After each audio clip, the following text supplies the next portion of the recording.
One of the hottest stocks in the market today are shares of HPE after a much better than expected quarter and a pretty upbeat outlook amid all things AI. Let's get right to HPE CEO Antonio Neri. Antonio, always great to get some time with you. And boy, we were sitting here 3 months ago. This was a different story. We're talking about some delayed orders, maybe things slowing down a little bit, but I didn't get that vibe on this quarter. What in the world happened here? Well, Brian, thanks for having me today. Actually, we have been a consistent story. I think the market is finally waking up to the idea that HPE has a big role to play in AI.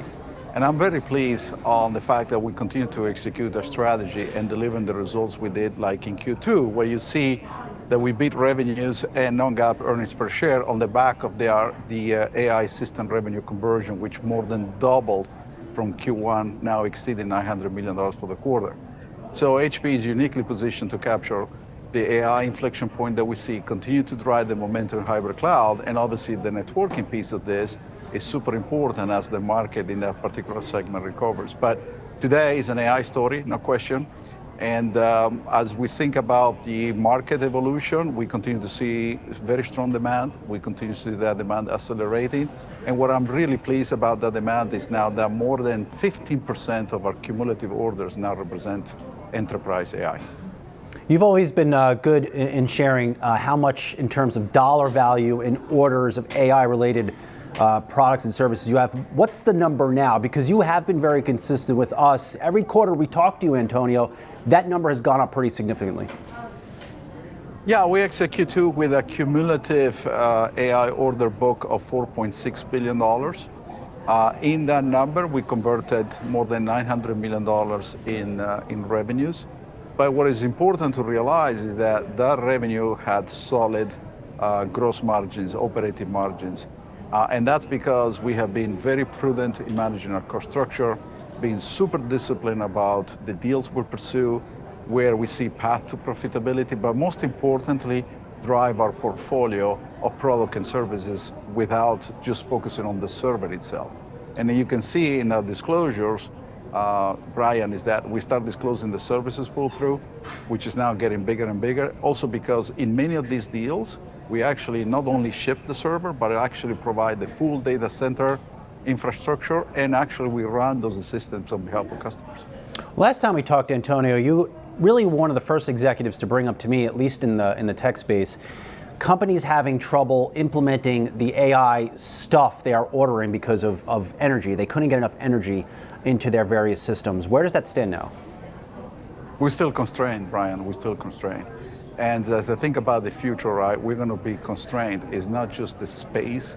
Obviously, there is a lot of new build-outs that we see in the market in the US, but also in other geographies.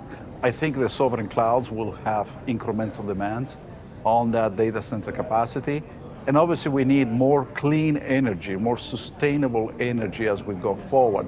And as you think about this silicon accelerated computing that's coming next, as you saw in the roadmaps announced by Nvidia, for example, they will require 100% direct liquid cooling. And that's a unique opportunity for HPE because HPE is one of the only companies that can actually do all type of cooling. Air-cooled, which is the traditional way to do it today, but that's not going to be sufficient when you exceed the 1,000 watts per socket, and the next generation is going to be close to 1,700 watts. Then you have what I call the hybrid, which is most of the companies do today. There is a 70% liquid cool, but also using fans to cool the environment. And HPE does both. But what HPE is unique is the 100% direct liquid cooling.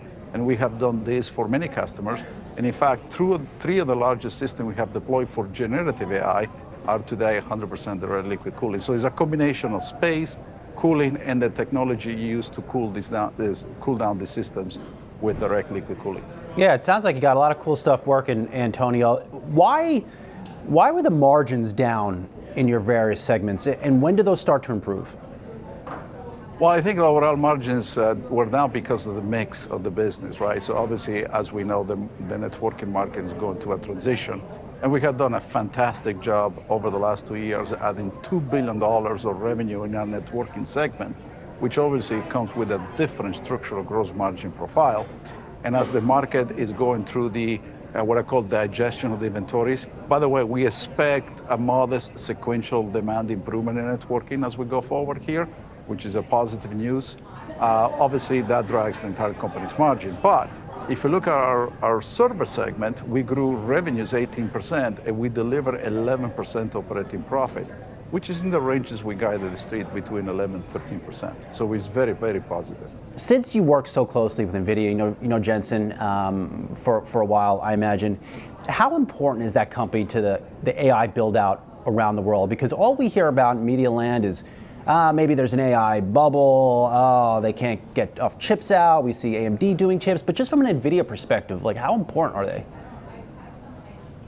I think they are changing the world with an amazing innovation, obviously, that the company and Jensen himself have been driving for more than 2 decades. You know, when you hear him talking about it, right, it has taken him personally two decades to get where we are today. I think we're all a little bit surprised about the advancement of generative AI from the algorithm perspective, but from the silicon perspective, I'm not surprised at all.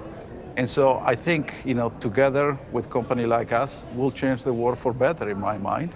And HPE has unique value to bring to the table through our expertise of decades, you know, deploying AI at scale, to our services organization, to the ability to build these systems, Brian. So HPE today is one of the largest companies that has the water-cooled infrastructure to build the system. It's not just cooling the systems, but to build the systems, you need a lot of water capacity and power to build it. And HPE has one of the largest footprint. So Jensen understands that, but ultimately it's how we engineer solutions in a way that is easy to deploy. And this is going to come down to the experience, not just the system performance and the sustainability of the systems and the return on invested capital, but it's going to be that experience. And enterprises need a simplified experience to deploy this amazing technology, which is going to change the world forever. Pretty amazing time to be in tech. Well, good session for shares of HPE after a better than expected quarter and a relatively upbeat outlook. Antonio Neri, we'll talk to you soon. Thank you, Brian.